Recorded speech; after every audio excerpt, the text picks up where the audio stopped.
عليكم أمهاتكم وبناتكم وأخواتكم وعماتكم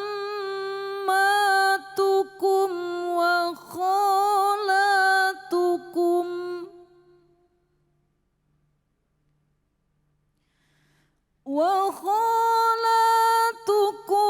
وبنات الأخ وبنات الأخت وأمهاتكم اللاتي أرضعنكم وأمهاتكم اللاتي أرضعنكم وأخواتكم من الرضاعة وأمهات نسائكم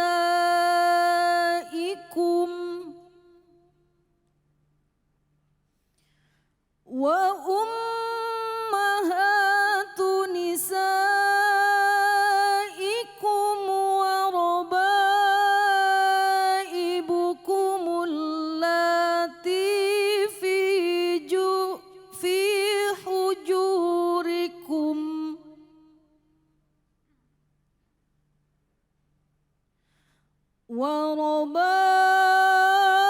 وربائبكم اللاتي في حجوركم من نسائكم اللاتي دخلتمهم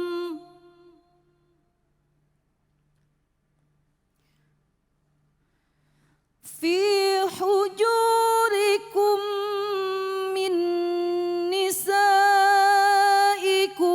اللاتي دخلتم بهن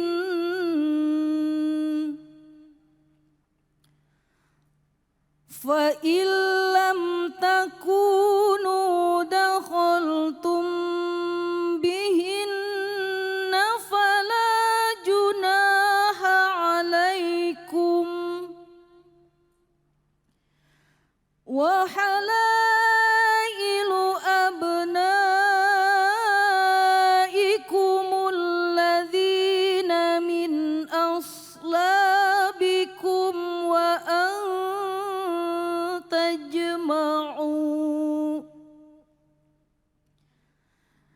وأن تجمعوا بين الأختين إلا ما قد سلف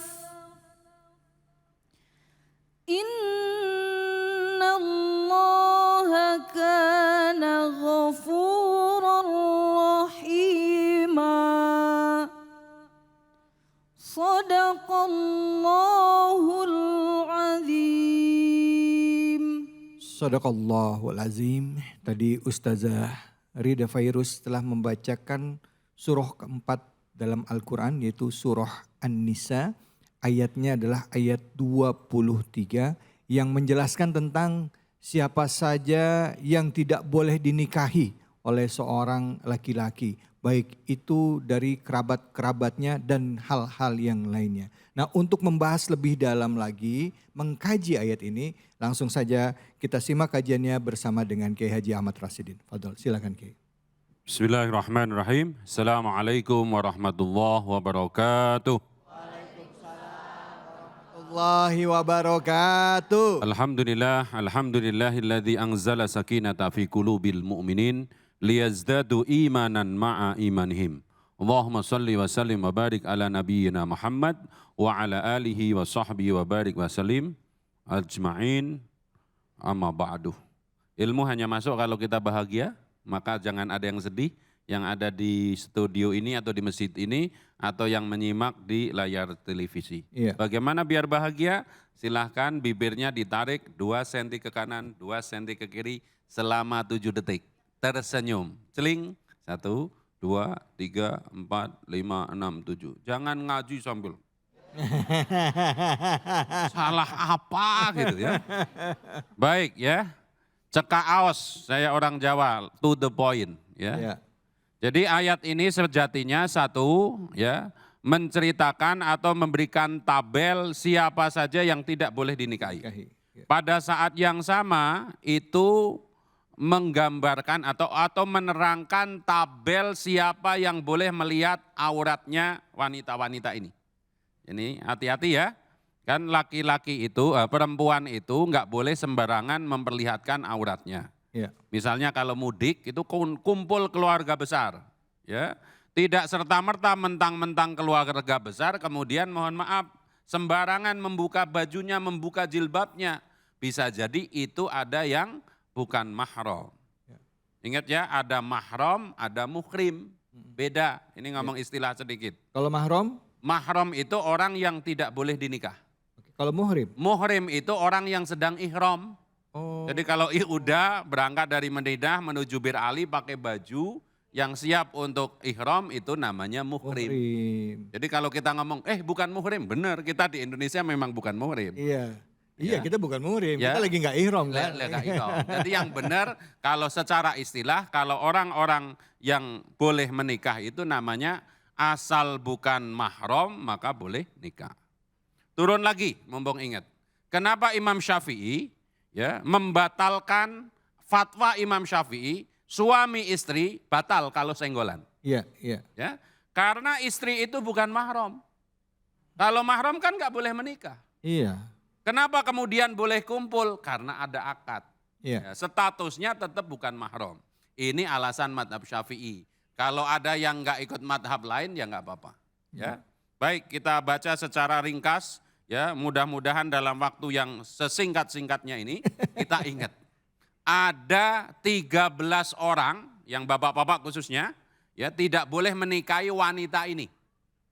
Satu, ibu ke atas. Jadi ibu kita, nenek kita, terus ke atas. Kalau bahasa Jawa ada eyang, uyut, gudeg-gudeg, gantung siwur, nggak tahu lah ke atas gitu ya. Ya, kalau ke bawah anak perempuan, cucu perempuan, terus ke bawah nggak boleh. Ini hanya Islam yang neliti begini. Iya.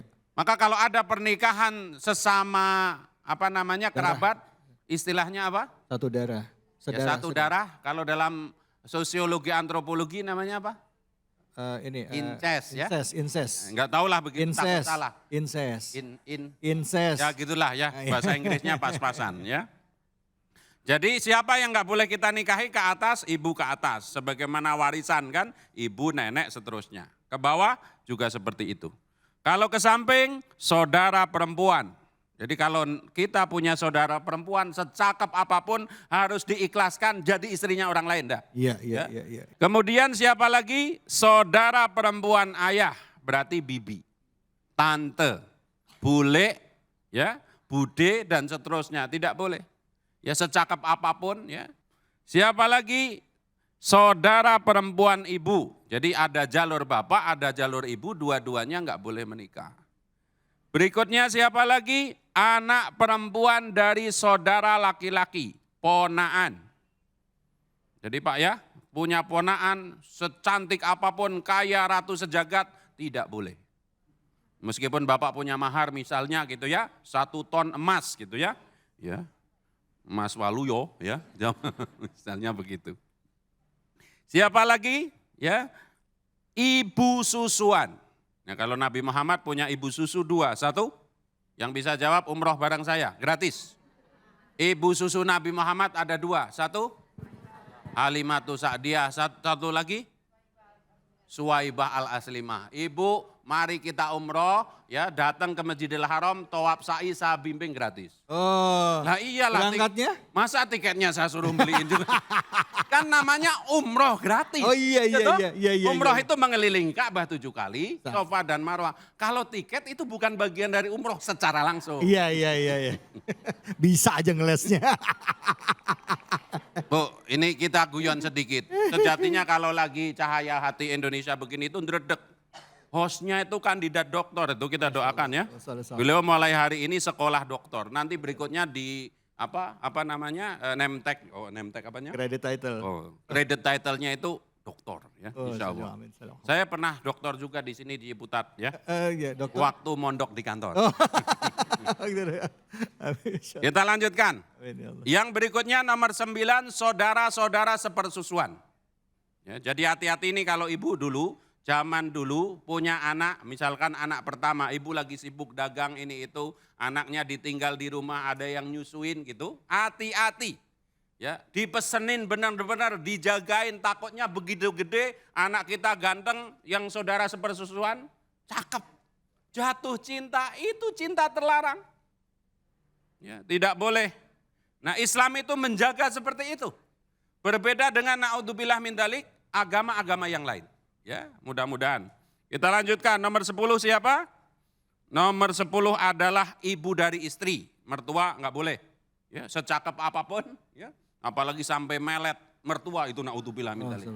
Naudzubillah. Bahkan kalaupun memang istrinya itu sudah bercerai ya, Ya. ibu mertua kita itu tidak boleh tetap nggak boleh dinikahi. Tetap tidak boleh. Karena ya. tetap orang tua kita ya Ustaz ya, Iya, tetap. jatuhnya ya. Ya. Siap. Kemudian kalau saya laki-laki atau bapak lah jangan saya ya, Ya. menikah dengan istri sambung punya anak, anak tiri tetap tidak boleh, tidak boleh.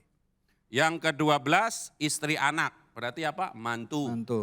Yang terakhir adalah saudara perempuan istri dari jalur nasab maupun susuan. Di kalimat lain itu tidak boleh menggabungkan dua saudara. Nah, Tapi kata para ulama tafsir bukan dua saudara juga. Kita nikahin misalnya ya ponakan sama bibinya juga nggak boleh. Oh. Nanti mencari elatnya kan yang nggak boleh dua saudara. Oh iya iya iya. Yang ada di tabel ini nggak boleh diduain. Maksudnya apa? Nikahin ponakannya, nikahin. Tantenya.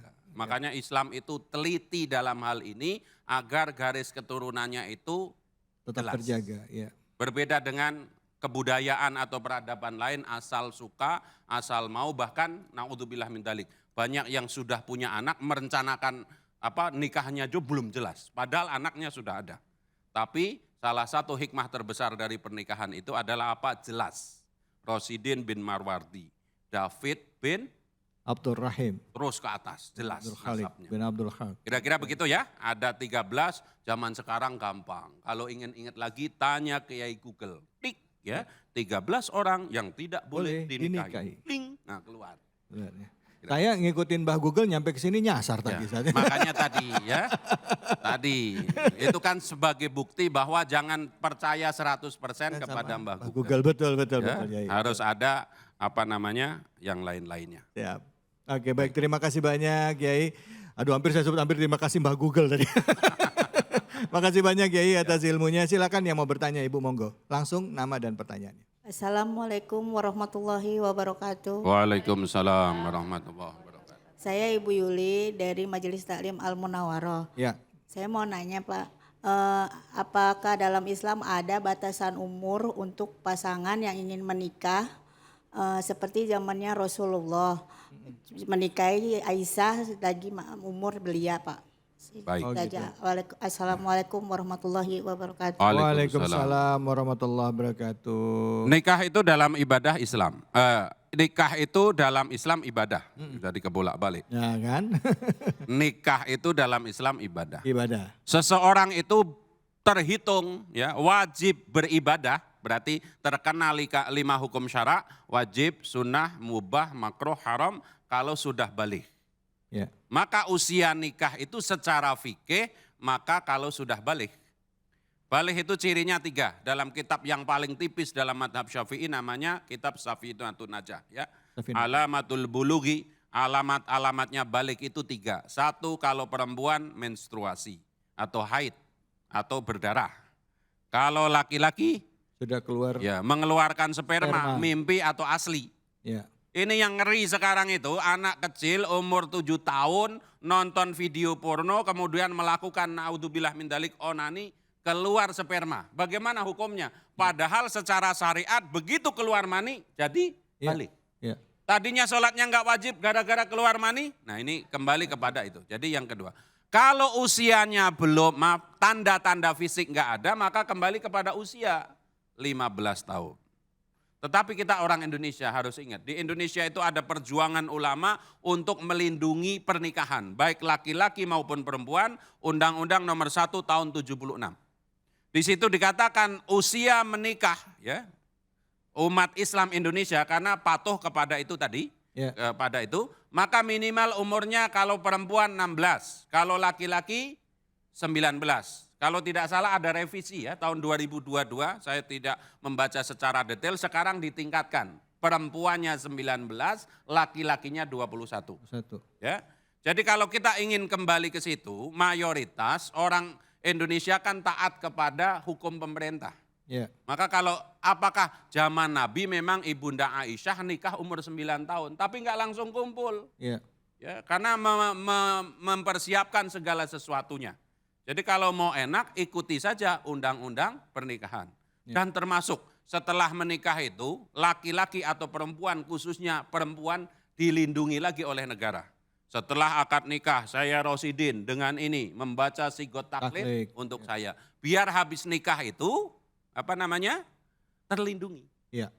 Gitu kira-kira. Jadi kalau zaman sekarang kembali kepada aturan pemerintah itu lebih aman. Lebih aman ya. Kalau batasannya tadi udah jelas, yang jelas sudah akil balik, sudah bisa. Tapi ikutin aturan pemerintah. Kan nggak bertentangan dengan agama ya? Tidak, kan jelas. Oke. Baik, mudah-mudahan bisa terjawab dengan baik ya Ibu ya.